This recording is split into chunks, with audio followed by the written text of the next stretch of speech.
June 22, 1940. Compiègne, France. In the same forest where Germany signed surrender in 1918, Adolf Hitler watches France sign hers, after a campaign that lasts about 6 weeks. By that point, the war has already killed and displaced millions, and Germany now dominates a continent with hundreds of millions of people and the largest industrial base in Europe.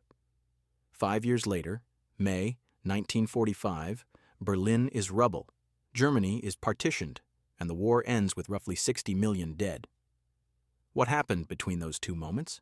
Was Hitler a strategic genius, or just lucky? Because here's the uncomfortable truth. You can look brilliant in war for a while if the other side is unready, divided, and still reacting to yesterday's mistakes. What you're about to discover explains why Hitler's genius was often a mirror held up to Allied errors, why his biggest wins leaned heavily on timing and opponent psychology, and why the evidence, when you zoom out, looks less like a master plan and more like a gambler who kept going until the table flipped. But first, you need to understand what strategic genius even means in a world war. Stay with me. In the comments, tell me where you're watching from and whether you think genius is about boldness or about building a system that keeps winning after the first surprise. Subscribe if you want real history, not myths, not hero worship, not demon worship, just the mechanism. All right, let's get into it. Strategic genius is not making daring moves. Lots of people make daring moves. Strategic genius is aligning ends, ways, and means over time, choosing goals that are achievable, using methods that match your resources, and building a war system that survives shocks. That's the difference.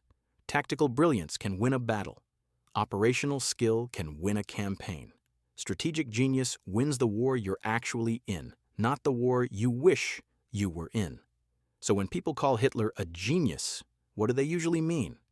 They mean 3 things. They mean the early political takeover that turned a weak movement into state power. They mean the early diplomatic aggressive sequence, rearmament, Rhineland, Anschluss, Sudetenland, that seemed to outmaneuver opponents without firing a shot. And they mean the early military shock, Poland crushed, France collapsed, the Low Countries overrun, and for a moment Europe looks solved. Now zoom out. Those are real outcomes. But outcomes alone don't prove genius, because in war, outcomes are produced by 2 forces at once, what you do and what your enemy fails to do. And in the late 1930s and early 1940s, Britain and France fail repeatedly, politically, psychologically, and militarily, to treat Hitler as a long war problem instead of a short crisis. That's the catch. A gambler looks like a mastermind when everyone else keeps folding. So let's test Hitler's genius the way the evidence demands, by separating where Hitler's personal decisions improved Germany's position, where his personal decisions worsened Germany's position, and where luck and opponent error carried him. Start with the classic genius moment, the fall of France. France has a large army, significant industry, and Britain at its side. Yet France collapses fast. Many people take that as proof Hitler was a strategic wizard, but here's the catch. The plan that shattered France wasn't Hitler's plan in the way myths suggest. Germany's success came from operational planning, surprise through the Ardennes, speed, and Allied misreading of how modern combined arms could break their system. Hitler approved, encouraged risk, and benefited from it. But approving a good operational gamble is not the same as having a long-term strategy for what comes next. Now, zoom out to what comes next. After France falls, Germany has a choice that reveals whether the leadership is strategic. If you're truly strategic, you ask, what ends the war? Germany's real strategic problem is Britain, an island power with a global empire, access to maritime supply, and eventually the ability to pull in American industrial weight. Germany cannot easily invade Britain, cannot easily starve Britain quickly, and cannot defeat Britain's navy with its own. That's the difference. Germany has won a campaign on land, but the war is still a global systems contest. So what does Hitler do? He drifts. He oscillates between air war, submarine war, threats, and political fantasies that Britain will come to its senses. He never produces a coherent, resourced plan that guarantees Britain is neutralized, and that changes everything because it leads to the most consequential choice of all. Barbarossa, June 22, 1941. The invasion of the Soviet Union. Roughly 3 million Axis troops cross into the largest land theater on Earth, backed by thousands of tanks and aircraft. This is the point where genius or luck becomes strategy or self-destruction. Because if you fight Britain and the Soviet Union at once, you are betting your entire state on a fast victory in the East. Not a victory, a fast one. And fast victory requires not just military skill, but an accurate model of your enemy's resilience. Hitler's model is wrong. He believes the Soviet state will collapse quickly. He believes the Red Army is brittle. He believes the Soviet economy can't replace losses. And he believes ideology will do part of the work, because he thinks he is fighting a rotten enemy that will shatter.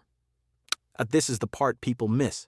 The biggest strategic error is not tactical, it's misjudging the enemy as a system. Now, did Germany achieve huge early results? Yes. Encirclements, captures, massive territorial gains. But here's the catch. A system doesn't collapse only because it loses territory. It collapses when it loses legitimacy, command coherence, production, and the ability to mobilize. The Soviet Union absorbs catastrophic losses and keeps fighting. Its industry relocates. Its manpower pool is enormous. Its leadership is ruthless. And the war becomes long. That's the difference. Hitler didn't just start a war he couldn't finish quickly. He started the kind of war Germany was least capable of sustaining. Now zoom out to the genius claim again. A strategic genius doesn't gamble on a single season. A strategic genius builds redundancy. Hitler builds dependency. Dependency on speed, dependency on shock, dependency on enemies making mistakes. So, when the war becomes attritional, when it becomes about trucks, rail conversion, winterization, oil, replacement engines, spare parts, trained crews, Germany begins losing the kind of war it is in. And then Hitler's personal style makes it worse, because the man who built his political success on certainty cannot tolerate strategic humility. He doubles down, he micromanages, he turns retreat into ideology. He mistakes holding ground for holding power. This is where luck stops looking like luck and starts looking like the end of a pattern. Now let's address the strongest pro-genius argument: boldness. Hitler repeatedly makes moves that conventional caution says are too risky. Rhineland, Austria, Czechoslovakia, Poland, France through the Ardennes, then Barbarossa. And he wins at first, so people say that's genius. But here's the catch. Boldness is not genius if the risks accumulate faster than your ability to absorb failure. Boldness is a tool. Strategic genius is knowing when not to be bold, because in a world war, one failed gamble doesn't just cost a battle. It creates an irreversible shift in coalition power. And Hitler's biggest gambles do exactly that. They bring in stronger enemies, they harden alliances, they turn a limited war into a total one, and they create a coalition, Britain, the Soviet Union, the United States, that has overwhelming combined industrial capacity. That is not bad luck. That is strategic self-sabotage. Now, zoom out to the United States, because this is where the evidence becomes brutal. Once America is fully engaged, Germany is no longer fighting only armies. Germany is fighting a production curve, a shipbuilding curve, an aircraft curve, a truck and locomotive curve, a refinery curve. And those curves are not moved by speeches. Germany does not have the oil base to fight that contest indefinitely. It does not have the naval reach to cut all supply lines. It does not have the bomber force to break American production. So the only strategic path left is fast victory somewhere, before the curves mature. That makes Hitler's strategic choices even more unforgiving, and he chooses the longest war possible. Now, we have to talk about his interventions and military decision-making, because this is where the gambler pattern becomes visible. Hitler's leadership style rewards ideological loyalty, optimistic reporting, and holding as a moral act.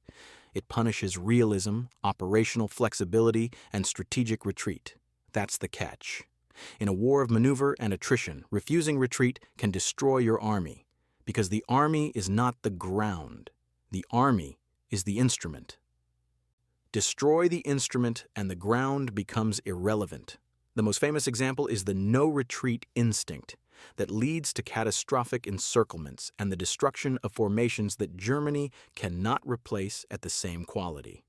And once quality drops, Germany's early operational advantage erodes. Now zoom out and compare Hitler to actual strategic genius behavior. A strategic genius adjusts goals to resources. Hitler escalates goals as resources shrink. A strategic genius chooses battles that preserve the instrument. Hitler chooses battles that preserve symbolism. A strategic genius builds coalitions. Hitler turns potential partners into enemies through ideology and brutality. A strategic genius protects the economy's ability to sustain war. Hitler makes decisions that overload the economy, then tries to solve reality with willpower. That's the difference. So where does luck actually enter? Luck enters in timing and opponent mistakes. The most obvious early luck is that Hitler repeatedly faces rivals who believe they can manage him with diplomacy. He benefits from fear of another war. He benefits from political fragmentation. He benefits from slow mobilization. He benefits from misread intentions.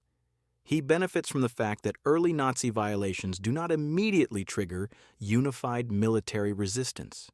But luck is not only external, luck is also internal. A regime can make risky moves and survive if consequences do not land immediately. Hitler's early moves often produce delayed consequences. He reoccupies the Rhineland and gets away with it, so he learns the world is bluffing. He pushes further, he keeps pushing. And in the short run, that looks like genius. In the long run, it trains him into the exact mindset that will destroy him, the belief that risk always pays. That's the catch. Luck can teach the wrong lesson. Now, we need a clean pivot to the question the title demands. Was he a strategic genius? If strategic genius means consistent alignment of goals, resources, and long-term outcomes, the evidence says no. Was he lucky? Not purely. He had real political instincts, real nerve, and he exploited enemy weakness well. But the decisive pattern is this. Hitler was a bold opportunist who repeatedly mistook early success amplified by enemy errors and favorable timing for proof that his worldview was strategically correct.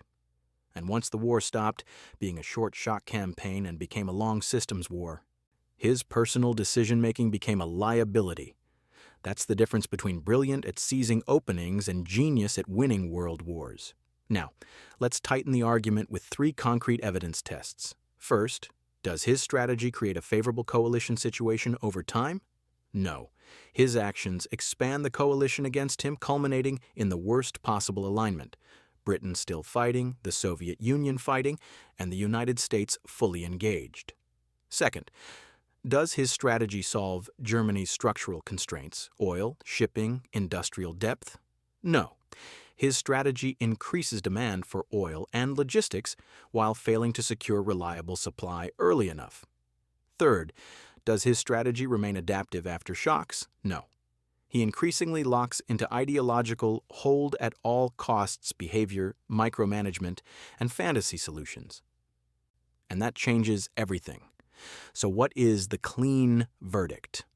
Hitler was not a strategic genius. He was a high-risk political and operational opportunist who benefited from timing, opponent hesitation, and early shock effects, then made escalating strategic decisions that guaranteed a long war against a stronger coalition. That's not genius. That's temporary advantage turned into irreversible overreach. Now return to the opening image. June 1940. France collapses fast. Hitler looks unstoppable. If you freeze history right there, he looks like a master. But if you run the tape forward to May 1945, you see what that genius produced. A war expanded beyond Germany's means, a coalition too large to defeat, and a state that burned its own instrument in the name of ideology. So here's the question for you. Which matters more in war? Boldness that wins early or discipline that wins late? If you were in Hitler's position after France, do you consolidate and try to force Britain to the table by narrowing the war? Or do you gamble everything on a quick collapse in the East?